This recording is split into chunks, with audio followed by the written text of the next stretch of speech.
morning students, how are you? Fine. Thanks dear children. Welcome to RPS online classes.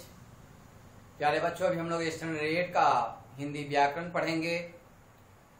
Chapter 17।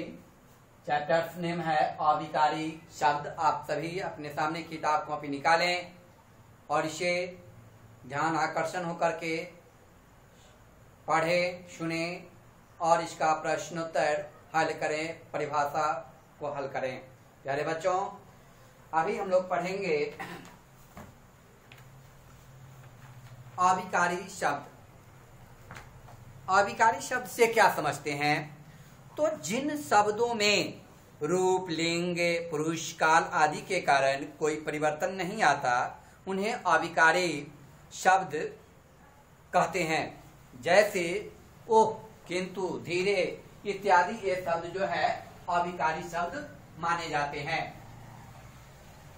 अब इसके लिए अव्यय या अविकारी शब्द के 5 भेद होते हैं: क्रिया विशेषण, संबंध बोधक, समुच्चय बोधक, विस्मयादि बोधक और निपात। जिसमें सबसे पहले आपके बीच हम देते हैं क्रिया विशेषण। क्रिया विशेषण से क्या समझते हैं? तो जो अव्यय शब्द क्रिया की विशेषता बताते हैं उन्हें क्रिया विशेषण कहते हैं। जैसे मैं वहां नहीं जाऊंगा, वह कल रांची से आएगा, वर्षा धीरे धीरे हो रही है इत्यादि। तो यहाँ धीरे धीरे, कल, बहुत, वहां शब्द जो है वह क्रिया की विशेषता बता रहे हैं। वे सब क्या कर रहे हैं? तो क्रिया की विशेषता बता रहे हैं। और तो इस हम कह सकते हैं कि क्रिया विशेषण से क्या समझते हैं। तो स्पष्ट हो गया कि जो अव्यय शब्द क्रिया की विशेषता बताते हैं उन्हें क्रिया विशेषण कहते हैं। अब प्यारे बच्चों, इसमें क्रिया विशेषण पर चलते हैं। तो क्रिया विशेषण के भी 4 भेद होते हैं: रीतिवाचक क्रिया विशेषण, स्थानवाचक क्रिया विशेषण, कालवाचक क्रिया विशेषण और परिमाणवाचक क्रिया विशेषण। तो ये क्रिया विशेषण के 4 भेद होते हैं। स्पष्ट? सबसे फर्स्ट जो है पहला, यानी रीतिवाचक क्रिया विशेषण। रीतिवाचक क्रिया विशेषण से क्या समझते हैं? जिन क्रिया विशेषण शब्दों से क्रिया करने की ढंग, क्रिया माने काम, काम करने की ढंग या रीति का बोध होता है, उन्हें रीतिवाचक क्रिया विशेषण कहते हैं। जैसे ज्ञान ने जल्दी से अपना काम समाप्त कर लिया, पूरा कर लिया, सुदामा धीरे धीरे बोलता है इत्यादि दे सकते हैं। इत्यादि जो है हम दे सकते हैं।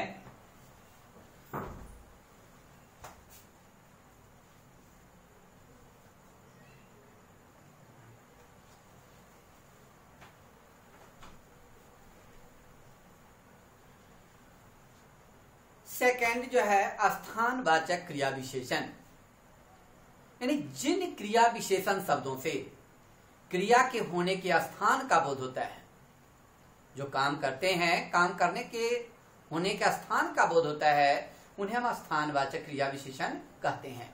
जैसे दादाजी ऊपर हैं, दादी जी अंदर हैं इत्यादि दे सकते हैं।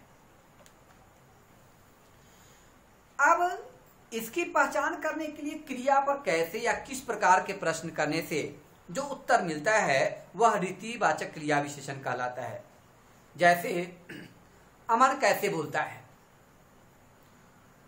तो कैसे बोलता है पर प्रश्न कर रहा है, तो दे सकते हैं कि अमन धीरे धीरे बोलता है, अमन जोर से बोलता है, अमन कुछ नहीं बोलता है इत्यादि वगैरह दे सकते हैं।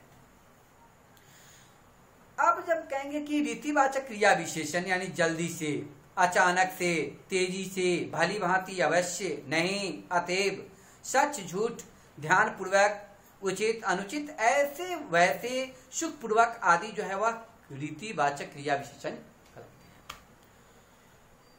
थर्ड है, सेकेंड है प्यारे बच्चों, स्थानवाचक क्रिया विशेषण।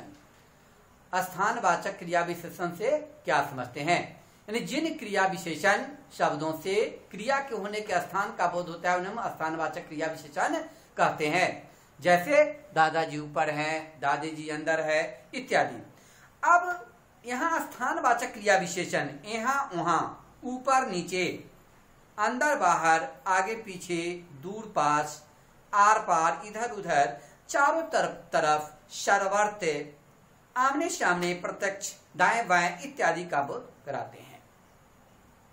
थर्ड जो कालवाचक क्रिया विशेषण है, कालवाचक क्रिया विशेषण से क्या समझते हैं? जो क्रिया विशेषण शब्द क्रिया के होने का समय बताते हैं, यानी जो क्रिया विशेषण शब्द क्रिया के होने का समय बताते हैं, उन्हें कालवाचक क्रिया विशेषण कहते हैं। जैसे मामा जी प्रतिदिन सैर करने जाता है। मामा जी प्रतिदिन कहाँ जाते हैं? तो सैर करने जाते हैं। किसान दिन भर परिश्रम करता है इत्यादि दे सकते हैं। अब यहाँ पर कुछ ऐसे कालवाचक क्रिया विशेषण है जैसे प्रातः, दोपहर, शाम, आज, कल, परसों, जब, तब, पहले, सर्वदा, हमेशा, नित्य, बाद में, पीछे, पहले इत्यादि शब्द जो है वे कालवाचक क्रिया विशेषण है।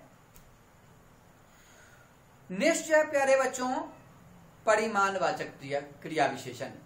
परिमाणवाचक क्रिया विशेषण यानी जिन क्रिया विशेषण शब्दों से क्रिया के माप, तौल, मात्रा यानी परिमाण का बोध होता है, परिमाण का बोध होता है, उन्हें परिमाणवाचक क्रिया विशेषण कहते हैं। उन्हें क्या कहते हैं? परिमाणवाचक क्रिया विशेषण कहते हैं। जैसे रामू कम बोलता है, रामू कम बोलता है, ध्रुव बहुत खाता है इत्यादि दे सकते हैं।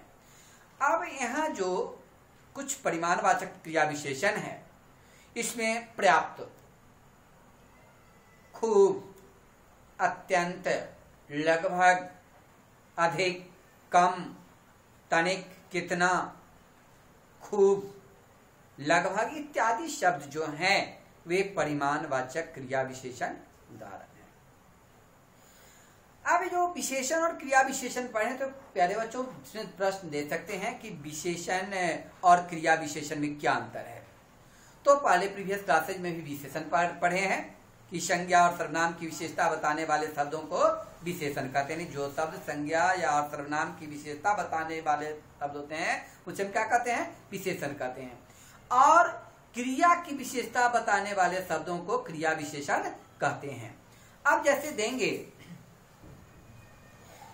कि मालिन सुंदर माला बनाती है, विशेषण है।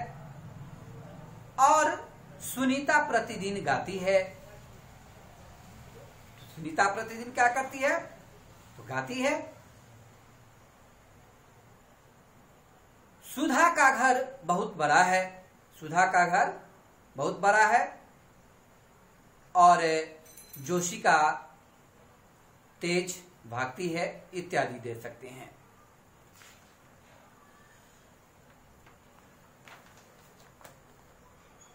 तो प्यारे बच्चों इसमें हम लोग अभिकारी शब्द से परिचित हुए, क्रिया विशेषण और क्रिया विशेषण के भेद। तो अभिकारी शब्द स्पष्ट हो गया है कि जिन शब्दों में लिंग, वचन, कारक, काल के कारण कोई परिवर्तन नहीं आता उन्हें अविकारी शब्द कहते हैं। और क्रिया विशेषण से क्या समझते हैं? तो जो शब्द क्रिया की विशेषता बताते हैं उन्हें हम क्रिया विशेषण कहते हैं। क्रिया विशेषण के कितने भेद होते हैं? 4 होते हैं। नाम बताएं? रीतिवाचक, स्थानवाचक, कालवाचक और परिमाणवाचक क्रिया विशेषण। प्यारे बच्चों हम लोग होमवर्क सेशन की ओर चलेंगे। तो होमवर्क में आप इसमें HW में लिख लेंगे डू फेयर